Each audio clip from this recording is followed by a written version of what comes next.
Hello everyone! In today's video I want to teach you a very attacking opening for the white pieces that's called the Scotch Gambit that is going to apply a lot of pressure right from the start against your opponent. As a coach, I always remind my students that when you're learning a new opening, it's very important, especially for the white pieces, to know exactly what kind of venom you're trying to inject into the opponent's position. Whether you're trying to play for some kind of tactical idea or you're trying to apply a strategic pressure, you want to be aware of it. Then the memorization part is coming much easier because you understand the so-called logic of the position, the reason behind the moves. I will do my best to make it instructional today for both beginners and experts of the game. And without further ado, let's jump into it. We start with e4, e5, knight f3, knight c6, and here we're going to start with d4, perhaps the third most popular move in the position. But what's interesting is in this position, after they take because we're threatening the pawn, or we have a positional advantage after d5. We kick away the knight to one of the rims or back of the board. After they take, we're not going to be taking back. We're going to be playing the move bishop to c4. So what are we playing for? We're playing for the lead in development that we hope is going to give us some tactical opportunities. The bishop here is very aggressively placed, looking directly at f7 square. And there are two mainly ideas that we're going to usually get tactics with. One is the f7 square, and the other one is connected to the idea of playing e5. Now, you know and I know that if black plays well, the game is a draw. So we're going to also take a look at what happens if black is playing really well. I think that online, the most popular move at beginner, intermediate, even higher levels is going to be bishop c5, so I want to look at that first. They're defending the pawn and preventing us from taking it immediately back. Here we're going to be playing pawn to c3, and this is going to become our first trap. If they take on c3, it's not that we're sacrificing the pawn to get the lead in development. Instead, we have this ferocious bishop takes f7, because we're going to win the piece back with this double attack that starts with queen d5. So they pretty much are obliged to take queen d5, and you see they have lost the right to castle. We're going to win material back, and they have a weak king right out of the opening. Now, funny thing is that if they play king e8, which most of the time they do, before you take this bishop, I really recommend you giving this check. Provoke g6, because later you'll have more advantages in attacking this long diagonal with the dark square bishop, hopefully. So now we take this back, and for instance, they kick away our queen, we draw back over here.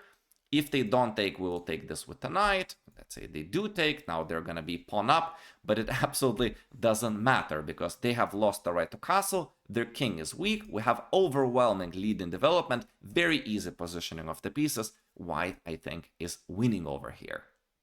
So now let's go back.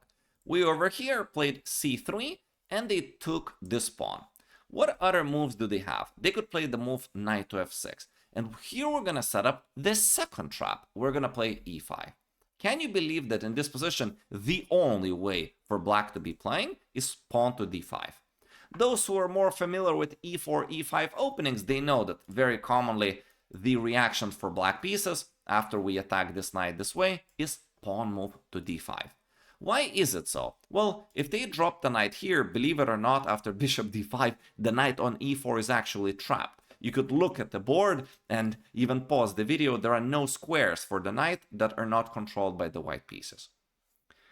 If they go knight to g4, we simply take this pawn back over here. We have overwhelming advantage, which is with this massive center d4, e5. The knight will be kicked away. Likely we're going to shatter the kingside shelter of the king. And I would say white is also winning here objectively, or is close to that. So as we go back, it's important to remember that if black plays d5, these lines where we take the knight and they take the bishop are simply not good for white. It seems like we're going to be able to take the pawn on g7 and all that, but as soon as you have a deeper look into the position and you see that this pawn is weak, they have the center, the lead in development, and they're actually going to develop the bishop and the queen and castle that way where their king is safe. And your king is not safe over here on this open lane, you will hate the position for the white pieces. So it's important that After the move d5, you're not going for those lines. Instead, you're simply going to drop back with the bishop. There are two moves, this or this one, which is called the Jobava variation. You perhaps know the Jobava variation in the London system. Well, this is another variation of Jobava over here. We're very solid. We anticipate the pin over here, so we're immediately placing the bishop on e2. And now you can understand the purpose of the move d5. Not only now, after bishop e2, we are not able to trap that knight like in previous lines, but also the knight of theirs is solidified. It's protected on an excellent square. And over here, the position is roughly equal. I will give you a pleasant plan in the middle game. They usually give a check. Of course, they do check whenever they can. I'm joking. Grandmasters also often play this way. Bishop to d2. Now they're going to exchange bishop of ours for their knight. For example, castles, and for grandmasters, maybe theory just starts over here. I'll give you an idea of what white is playing over here for. We want to go knight to b3 because we're no longer pinned. We're going to be looking at the square on c5. We're going to kick away the bishop back to e7. We want to play the rook to c lane, which is supporting the knight to c5, as well as applying pressure against c7 and c6. And perhaps we can also apply pressure with moves like bishop b5. So in other words, we're going to be attacking the queen side. Black very often will play f6 and tries to create either kingside attack or exerts pressure against this guy over here. All right. So now let's move back, and I would like to move to the very start and play the first couple of moves so that they would stay with your memory. And we play bishop to c4. Let's take a look at a couple of more rare moves at the top level and very popular moves at likely the level that you are at.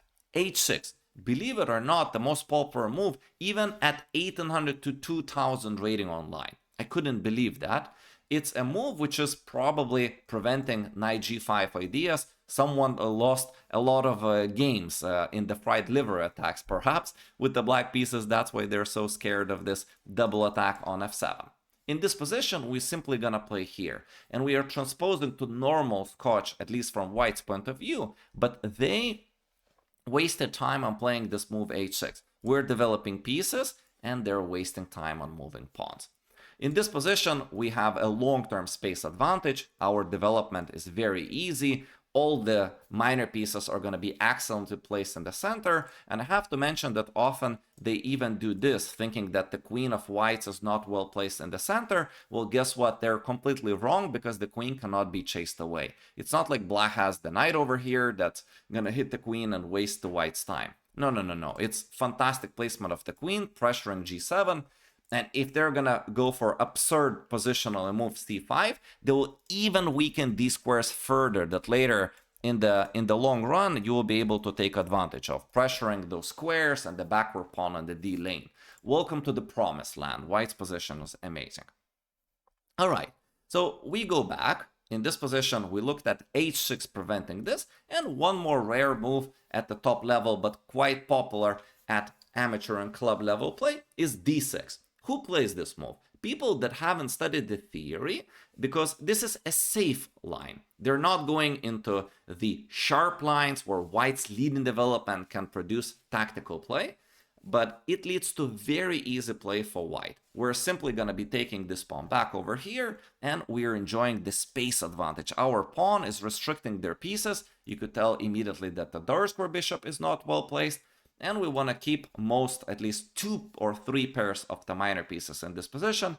And in the future, we hope to consider kingside attacks against the black's king, because that's where we have more room. Our pieces will find it easier to push to that side. So for instance, we have something like this. And in this position, if I had all the time in the world, I would improve my position this way. Maybe the pawn to a4 to squeeze the queen side and gain some space over there. Perhaps bishop to e3, although I could also consider developing it to f4. I find a move like h3 very often useful in positions where I have more space, because I'm preventing knight g4 or bishop g4, which either attack my pieces or aim at exchanging some of the pieces. And I will at some point consider playing f4. For example, if they play knight e5, You could go bishop to b3, but I recommend going back here. You're enjoying very nice diagonal over there. You also protect your king. So now you could, from this position, plan on playing h3 first, and then kicking away the knight with f4, and you have a kingside attack in the long run. You could imagine that if you play f4 right away, black's knight gets this somewhat annoying square on g4, right? So why not do this first? With the bishop on f1, even sacrifices of bishop takes h3 look absolutely absurd, because this bishop is an excellent protector of the king. So there you go. Now we can go to the very start and take a look at one more move, which is the most serious move in my opinion. Bishop to c4, knight to f6. So that's where the fun begins. And just like in the previous lines, we're going to be playing for the same idea. e5. We have the lead in development. We're playing this to put pressure. e5 makes sense. And I hope you can remember that the main move over here for black is pawn to d5. So they're counter-attacking our bishop and hoping to install safely this knight over here. The difference, though, is that in this position, both knight e4 and knight g4 are also legitimate options. And I think that I don't want to fast forward and make this video shorter. Instead, we're going to take time. If you need, take a break, eat something, some chocolate and carbohydrates, and come back, because we're going to look at 3 more branches for black. Not in a lot of depth, but enough depth so that you would be comfortable playing this in your next tournament game. Okay, so first of all, knight to e4. Now, if we play bishop to d5 in this position, we're not trapping the knight, because the knight also has this square over here to hide on. Okay, so that's not what we're going to be intending to play. We play queen to e2. In this position, what's our idea? We're attacking the knight, we're overprotecting the pawn, and also later we're preparing to move the rook to d1. We're going to be attacking this pawn with the rook. All right, so for them, what makes sense is to drop the knight back since it's under attack, right? So what we're going to do with white is castles. They're going to be playing bishop to e7. And now we're going to place the rook here to d1 and attack this pawn. And it would be a very big mistake for black to play knight to e6 and hold on to the pawn. Black is playing more and more moves to hold on to the material, and white is bringing more and more pieces out to build up an attack. That's where we're playing this opening over here. We're playing for lead in development that is going to give us tactical ideas out of the opening. So what we're going to do, we're going to say, fine, you can be a pawn up. Let me trade this wounded soldier. And after the trade, we're going to have even more lead in development. And you just take a look at this position. Most of their pieces still at the back. They don't have any pawns in the center. e5 squeezes them. Beautiful, magnificent establishment of our pieces with a future attacks. I imagine we could either squeeze them slowly and restrict them even further, or even launch an attack with the h-pawn moving forward later in the game. Maybe even a3, b4 I like, and placing this bishop over here, who knows, maybe we'll restrict the knight even further with pawn moves like b5. I think that this bishop here is very well placed, guarding that and looking in the direction of opponent's king. Good stuff.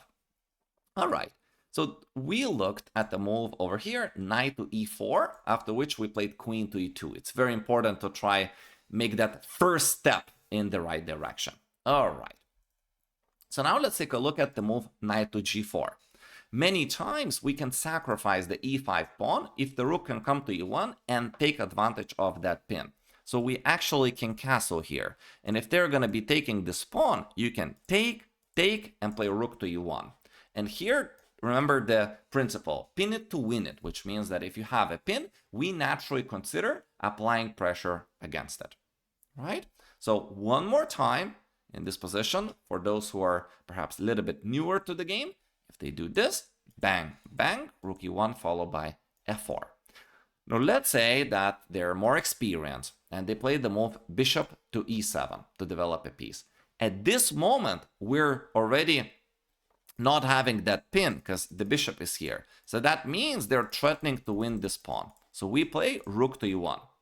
And at this moment, what our threat is to play h3, because the only spot for their knight is to go back to h6, after which we can take this and shatter their king safety on the right side of the board.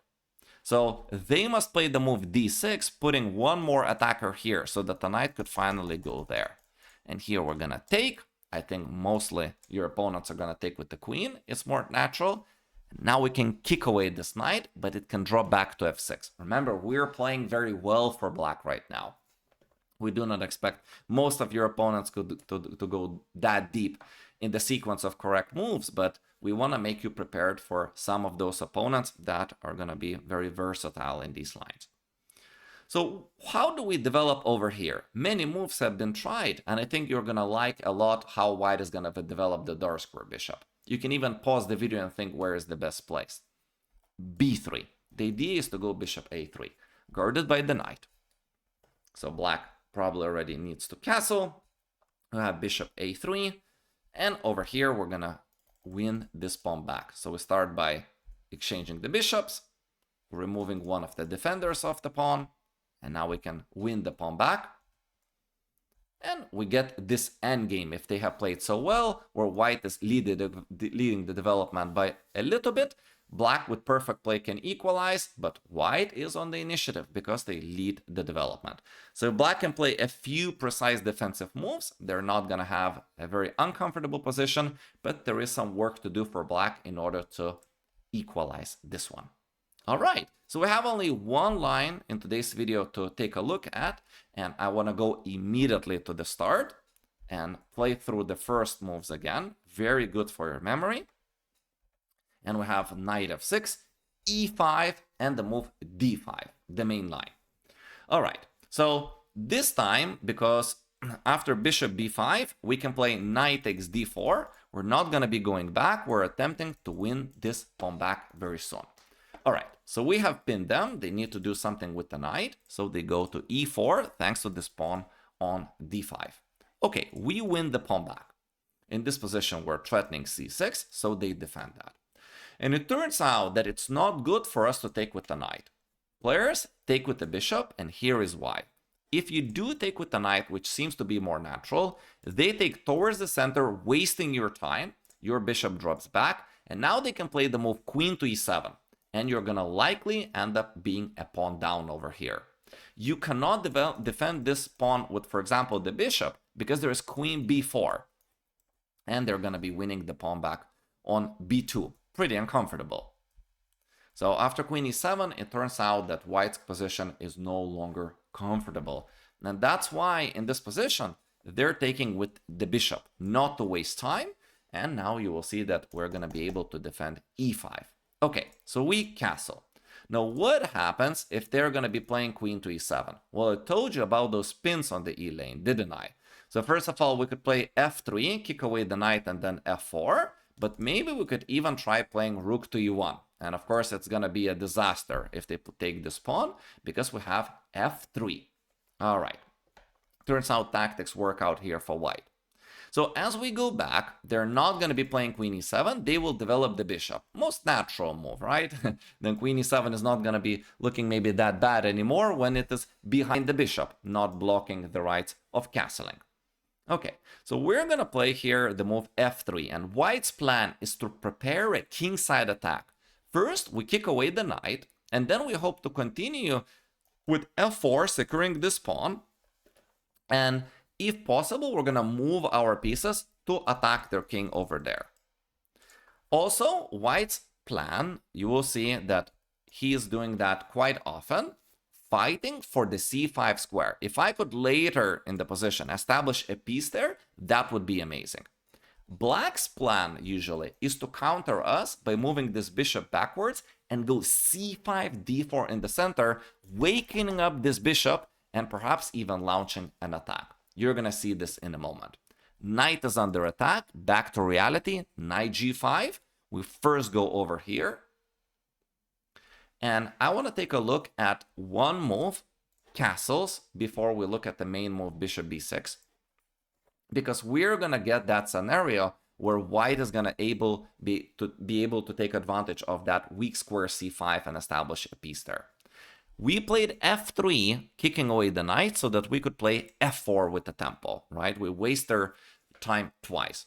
They go back. You're not going to stay here for too long. Knight to d2, we're applying pressure, and we're hoping to take right now.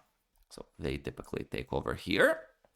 And in this position, either they're going to be playing bishop b6, after which we can play knight b3 and fight for that square, you see? Or they're going to be playing f6, trying to open up the lane and attack this pawn on e5. And there you go. After knight b3, let's say black makes a typical positional error of taking. And I wanted to show you that amazing knight. Watch this. Now we're threatening to take and play rook f1. So this would take over the lane for white. So let's say they trade, queen e7. And finally, yes, that's what I wanted. That's where white is positional almost winning. Knight is on an amazing square, blocking the two double pawns of blacks, deep in their position, supporting moves like e6, touching the bishop. We can always protect it by pawns, so it's an established outpost. And we have this amazing pass pawn over here at our disposal. Not to mention that we are controlling the only open lane currently in the position. So this idea of fighting for the c5 square is always available for white. All right. So black shouldn't be castling in practice, but playing bishop to b6 in order to, as soon as possible, prepare this c5 d4 before white is able to establish control and grip over that square. White goes f4, just like before, and knight d2, very similar. And if we had a move, we want to play knight b3, but they haven't castled, which gives them time for c5. So now the question is where to place the knight. And it turns out it's no longer good to place the knight over here. So we go knight to f3. Why? We're anticipating that black is going to be able to create this battery and attack the pawn over here. So the knight here is going to interfere with the diagonal and prevent them from applying pressure against g2. So black go d4, bishop f2, no castles, and it will give you a starting move in this middle game, b3. What's white's plan? Because black very often either throws the pawn here or plays for bishop b5 ideas, taking over the diagonal. a4 is a useful move, and if you give me all the time in the world, I want to build up attack. Queen d3, bishop h4, knight g5, provoking the movement of those pawns and then jumping on those newly created weaknesses. For example, attacking this so that they could play this, and then maybe the knight could drop like that. Ideas like this one. Plus, with the right opportunity, maybe we can even go for f5. So if you give me all the time in the world, I'll be looking at these kind of ideas for the white pieces. And there you go. New opening in your repertoire, test it out, should give you good results immediately. Those who want to get PGN of this, send me an email at castonichess@gmail.com. I will send you PGN so that you could take a look at this slowly on your own. Those of you who consider hiring me, your personal chess coach, can also find my email on the left side of the screen. Thank you very much for watching. Wishing you happy learning, and I will see you in the next lecture. Bye-bye.